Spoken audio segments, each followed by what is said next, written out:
Bom dia, bom dia, bom dia! Sejam todos muito bem-vindos à nossa live Uma Vida com Propósito. Bom dia, seja bem-vinda. Pega seu cafezinho, seu chazinho pra gente começar. Aqui no YouTube não está transmitindo, tá com algum problema, mas vamos iniciando por aqui. Então hoje já estamos aí no dia 21, chegamos na metade. Aqui nesse livro ele tem 42 capítulos, então chegamos aí no dia 21. E hoje nós vamos falar sobre protegendo a sua igreja. Vocês estão unidos na paz por meio do Espírito. Portanto, esforcem-se para continuar unidos desse modo. Efésios 4:3. Acima de tudo, deixem que o amor dirija a vida de vocês, porque assim toda a igreja permanecerá unida em perfeita harmonia. Colossenses 3:14. É sua função proteger a unidade da sua igreja.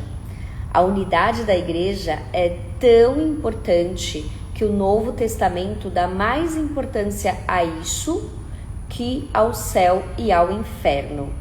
Deus deseja profundamente que experimentemos unidade e harmonia uns com os outros.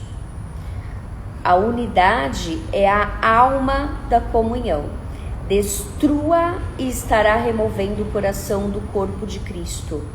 A unidade está no âmago daquilo que Deus deseja que experimentemos na vida conjunta da igreja. Nosso modelo supremo de unidade é a Trindade, o Pai, o Filho e o Espírito Santo. São totalmente unidos em um. O próprio Deus é o maior de todos os exemplos de amor sacrificial, de humildade para com os outros e de perfeita harmonia. Assim como qualquer pai, nosso Pai Celestial tem prazer em ver os filhos em harmonia uns com os outros. Em seus últimos momentos, antes de ser preso, Jesus orou apaixonadamente por nossa unidade. João 17, 20 e 23. Era a nossa união que estava em primeiro lugar em sua mente naquelas horas agonizantes. Isso mostra a importância do assunto. Nada no mundo é mais valioso para Deus que a sua igreja. Ele pagou o mais alto preço por ela e a quer protegida, especialmente dos danos devastadores causados por divisões, conflitos e discordâncias. Se você faz parte da família de Deus, é sua responsabilidade proteger a unidade da comunidade em que congrega. Você foi encarregado por Jesus de fazer o possível para preservar a unidade, proteger a comunhão e promover a harmonia em sua igreja e entre todos os cristãos. A Bíblia diz: façam todo o esforço para conservar a unidade do Espírito pelo vínculo da paz. Efésios 4:3. Como fazer isso? A Bíblia nos dá algumas orientações. Concentre-se no que temos em comum. Peraí, gente, que eu tava só tentando transmitir aqui junto com o YouTube, mas hoje não rolou.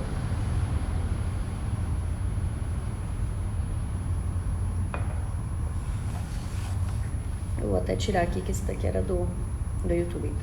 Concentre-se no que temos em comum, não em nossas diferenças.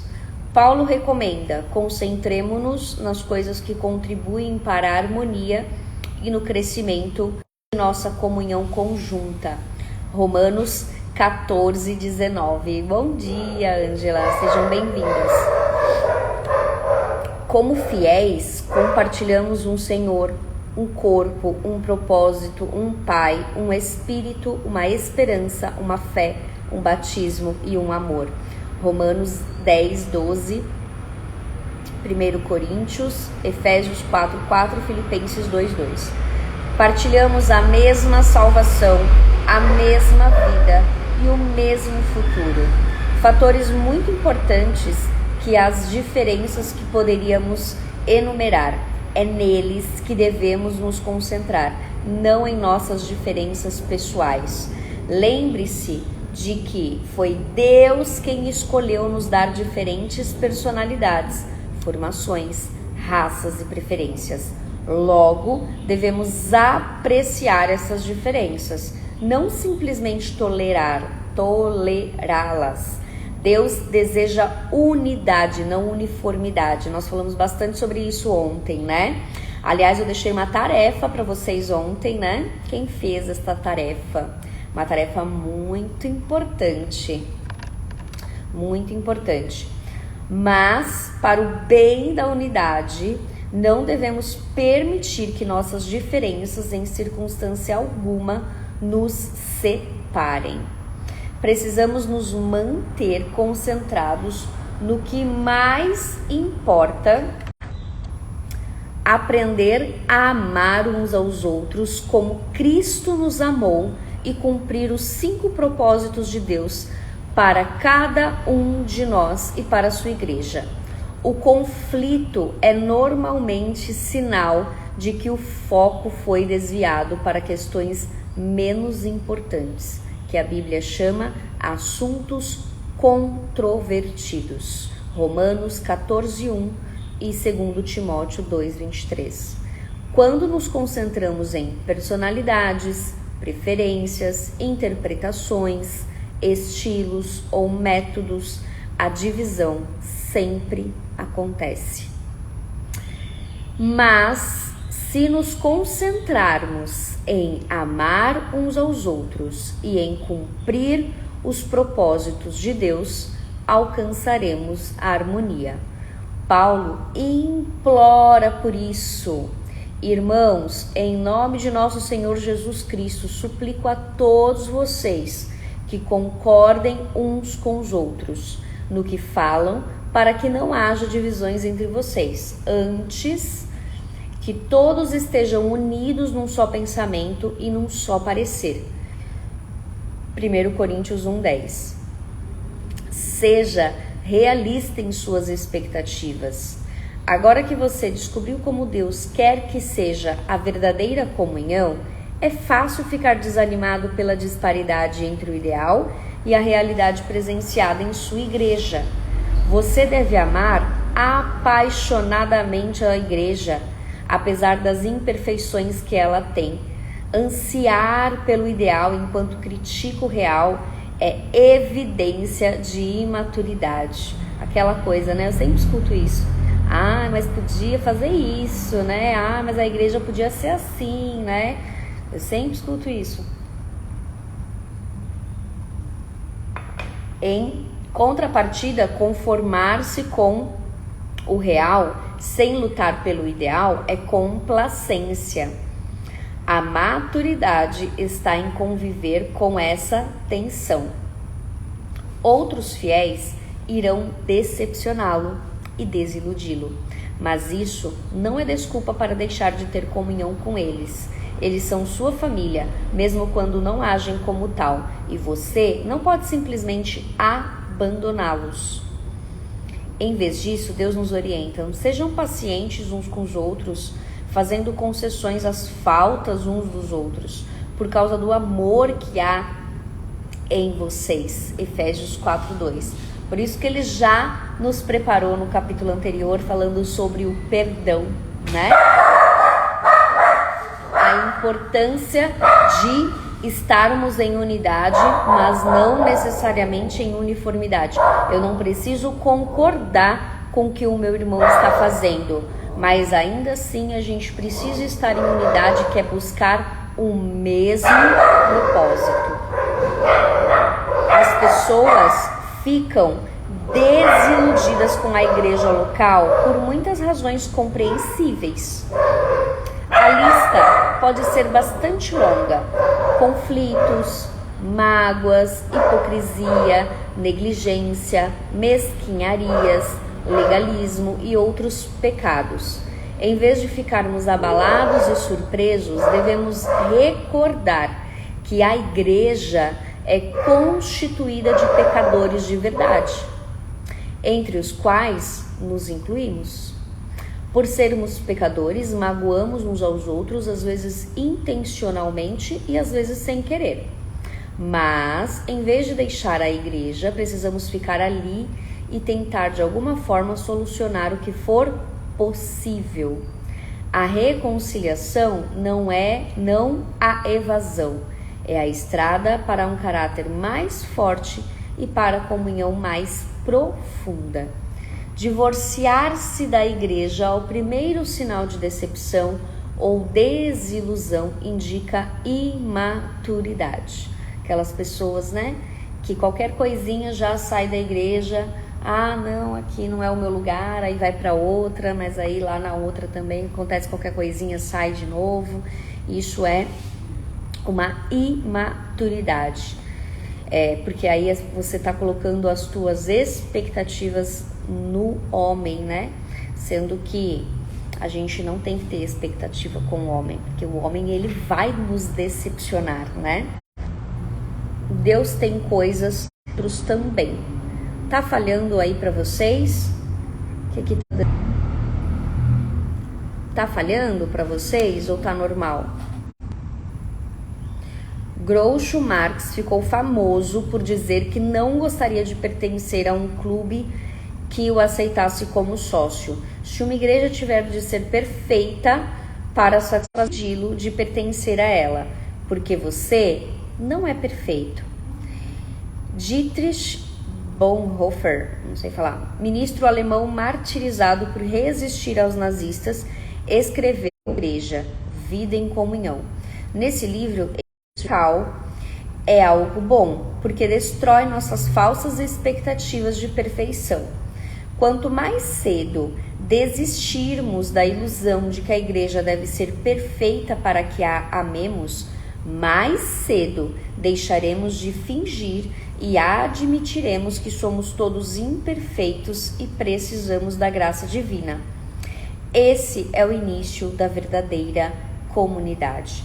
Toda igreja deveria fixar uma placa: proibido a entrada de pessoas perfeitas. Este é um lugar somente para os que admitem ser pecadores, carecem da graça e desejam crescer. Aquele que ama seu sonho de uma comunidade mais que uma comunidade cristã em si torna-se diariamente pela comunidade da qual fazemos parte, mesmo quando não há nenhuma grande experiência, nenhuma riqueza a ser descoberta, mas apenas muita fraqueza, pouca fé e dificuldade de que tudo é desprezível e insignificante, estamos impedindo que Deus permita que a nossa comunidade cresça. Prefiro incentivar a criticar. É sempre mais fácil ficar de lado e atirar pedras naqueles que estão servindo a Deus que se envolver e contribuir. Deus nos adverte repetidamente que não critiquemos, comparemos ou julguemos uns aos outros. Mateus 5:9, Romanos 14:13. Criticar o trabalho que outro irmão são é você tem de criticar o servo de alguém. Somente Deus pode decidir se ele está fazendo o que é certo. Paulo acrescenta que não devemos julgar nem desprezar irmãos com convicções distintas das nossas. Por que você critica as ações do seu irmão? Por que tenta fazer com que ele pareça pequeno? Todos seremos julgados um dia, não com base nos padrões uns dos outros, nem mesmo por nossos próprios padrões, mas pelo julgamento de Deus. Sempre que julgo um irmão, 4 coisas acontecem instantaneamente. Perco minha comunhão com Deus, exponho meu orgulho e insegurança, predisponho-me em situação de ser julgado por Deus e prejudico a comunhão da igreja. O espírito crítico é um vício dispendioso. Na Bíblia, Satanás é chamado o acusador dos nossos irmãos. Apocalipse 12:10.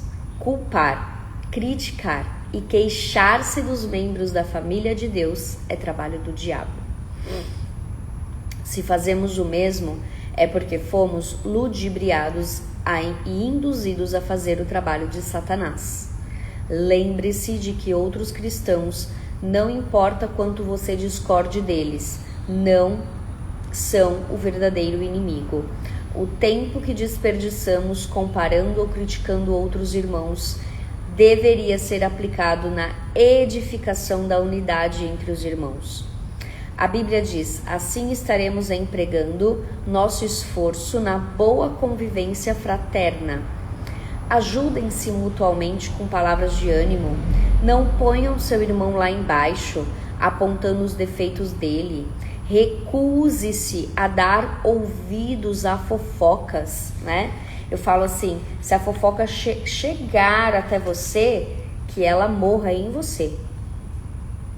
Fofocar é transmitir informações quando você nem é parte do problema nem da solução. Você sabe que espalhar fofocas é errado. E se quiser proteger sua igreja, nem mesmo deve dar ouvidos a elas. Ouvir uma fofoca é como receptar mercadoria roubada. Isso o faz igualmente culpado pelo crime. Quando alguém começa a falar mal de alguém para você, tenha coragem de dizer: por favor, pare. Eu não preciso saber disso. Você já falou diretamente com essa pessoa? Pessoas que trazem fofocas a você também irão espalhar fofocas sobre você. Tais pessoas não são confiáveis. Se você dá ouvidos a fofocas, para Deus, você é um criador de casos.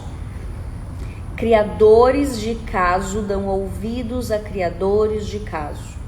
São esses os que dividem a igreja, pensando apenas em si mesmos. São egoístas, sem nenhuma evidência do Espírito.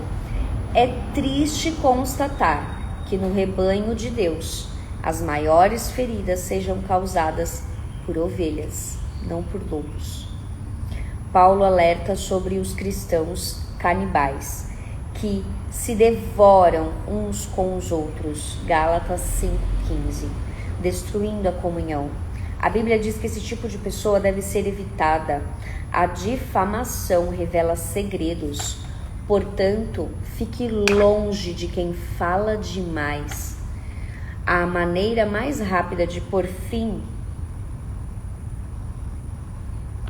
a um conflito, seja numa igreja, seja num grupo, é enfrentar carinhosamente os fofoqueiros e convidá-los a mudar de atitude. Salomão lembra que uma fogueira se apaga quando acaba a lenha. Da mesma maneira, as brigas acabam quando o brigão e implicante é separado do grupo. Pratique os métodos de Deus para a solução de conflitos. Além dos princípios mencionados no capítulo anterior, Jesus ensina à igreja um processo simples, dividido em 3 etapas. Se um dos que dizem ser seu irmão na fé prejudicar você, converse com ele. Consertem a situação entre vocês. Se ele ouvir, você fez um amigo. Se não ouvir, tome 1 ou 2 pessoas para que a presença de testemunhas torne o ato legítimo. E tente de novo. Se ainda assim ele não ouvir, leve o caso à igreja. Mateus 18:15-17. Em meio a um conflito, somos tentados a nos queixar, a terceiros em vez de corajosamente falar a verdade de maneira amorosa à pessoa com quem só aumentará o problema.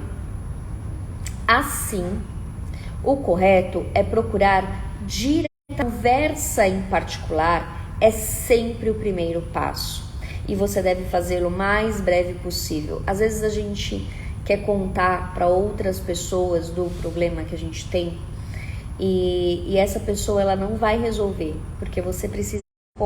A conversa em particular é o mais breve possível. Se vocês não forem capazes de resolver o assunto sozinhos, o passo seguinte é levar uma ou duas testemunhas para a questão. E o que fazer se a pessoa ainda se mostrar intransigente? Jesus ordena que apresente o assunto à igreja. E se a pessoa ainda se recusar a ouvi-lo, você deve tratá-la como incrédulo descrente. Mateus 18:17. Apoie seu pastor e outros líderes. Não existe líder perfeito, mas Deus concede aos líderes responsabilidade e autoridade para que mantenham a unidade da igreja. Durante conflitos interpessoais, este é um trabalho ingrato. O pastor tem a desagradável tarefa de agir como mediador entre membros ressentidos e imaturos que vivem em conflito. Ele também recebeu a impossível incumbência de fazer com que todos fiquem felizes, algo que nem Jesus conseguiu realizar. A Bíblia é clara sobre a maneira com a qual devemos nos relacionar com os que nos servem. Sejam obedientes aos seus pastores. Ouçam o conselho deles. Eles estão atentos à condição da vida de vocês e trabalham sob a estrita supervisão de Deus.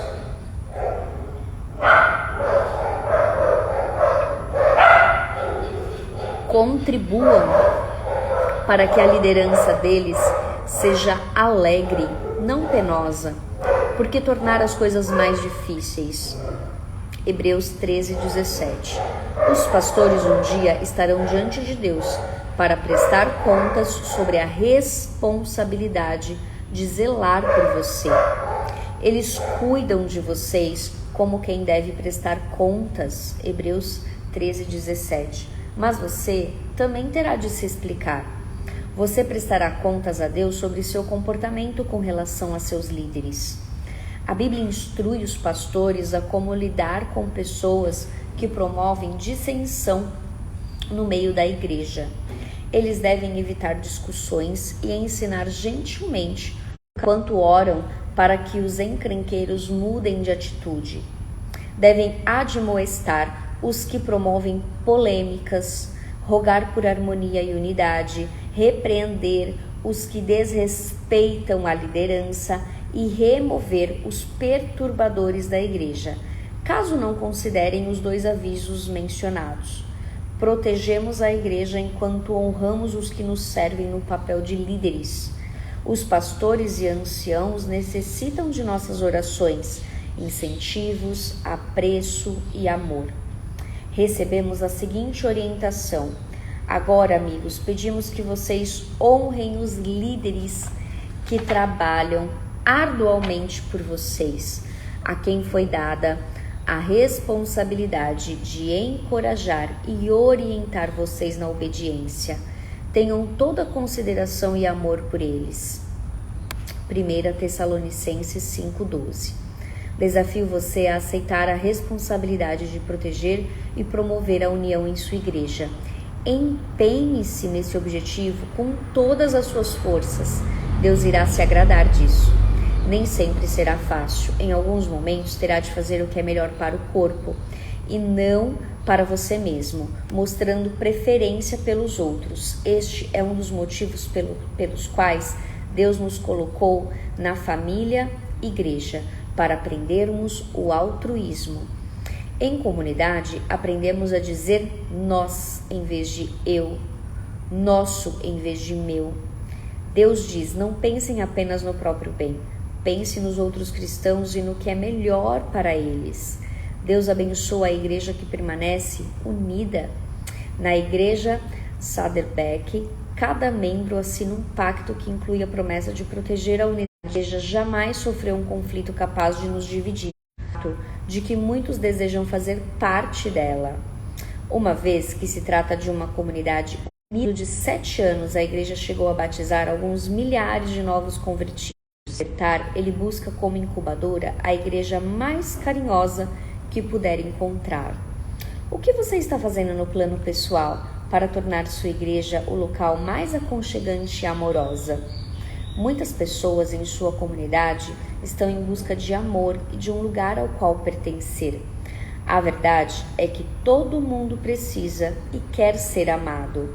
E quando alguém encontra uma igreja em que os membros verdadeiramente amam uns aos outros e se importam uns com os outros, somente portas trancadas poderiam mantê-la do lado de fora.